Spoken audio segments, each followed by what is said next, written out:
We begin our journey at the intersection of Broadview, Pottery Road, and Mortimer. Hi, welcome back to the program. I'm your host, Eric Wow. The Canadian Centennial of 1967 marked the 100th anniversary of Canadian Confederation. East York celebrated by opening Todmorden Mills for the first time to the public. From here, it's just a short walk down the hill off the main road. Just a few steps down. The temperature is already 10 degrees cooler. There's a nice breeze blowing through the air, and you can hear the birds. You can smell the springtime. Finishing our descent, we get our first view of the buildings on site. In 1821, the Helliwell family settled in the area and established a brewery and distillery. They named the area Todmorden after their hometown in England. One of Todmorden Mills' main attractions is its wildflower preserve. This is a long-term, ongoing project undertaken by volunteers. If you happen to visit the area, you may be lucky enough to run into some of them. They're always helpful and happy to tell you about the area. Part of this preserve includes the Oxbow Trail, which is a half-kilometer loop around a section of the Don River that was severed during construction of the Don Valley Parkway in the 1960s. One of the first features you'll see as you enter the trail is a pond that was constructed in 1994 by enhancing and deepening a natural depression. As you cross the long boardwalk, you enter a forested wetland created by seepage from the springs on the slopes. Look for white cedar, black ash, ferns, and dogwoods.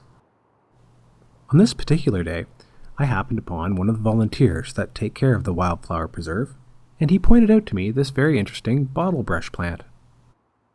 Just opposite the plant, I saw something else very unusual. Houses, planted in the forest. I asked the volunteer what it was, and he explained to me that there is a local art installation ongoing. The trail now rises up the west side of the Oxbow to a meadow. The meadow is especially colorful in late summer and fall when cut plant, wild bergamot, goldenrod, and asters are in bloom.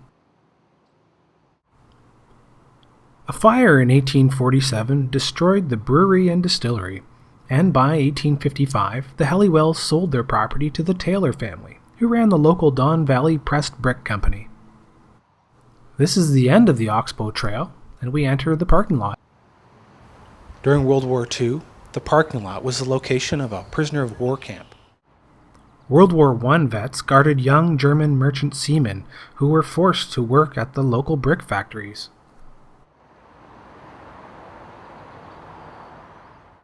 Moving on from the parking lot, I noticed strings coming down from a lamppost covering a bridge, writing "like a bridge" on a bridge. The Todmorden paper mill was one of the first to create machine-made paper in Upper Canada. Now it's been renovated to a theatre and art gallery. A plaque tells the story of the original mills on site. In 1794, Isaiah and Aaron Skinner built a sawmill and a grist mill near the property. The sign is next to what used to be the museum and gift shop. I say was because there was unfortunately a fire the day after I filmed this, so I'm not sure where it will be relocated or when. These must be some of the last pictures of the barn before the fire, and unfortunately, now it looks like this.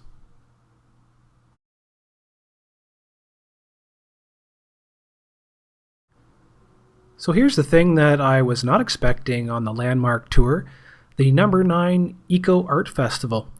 These are the folks that are responsible for the housing installations, the string installation, many others down here. My particular favorite, this bell jar photograph, a giant photograph of a bell jar that looks like it's part of the forest. It's kind of an interesting optical illusion. The Number 9 Eco Art Fest is scheduled to run until September 21st. So the local wildlife's getting a little upset with me. I think it's time to go. Well, that concludes our tour for today. Thank you for joining us on another landmark tour. I'm your host, Eric Wow.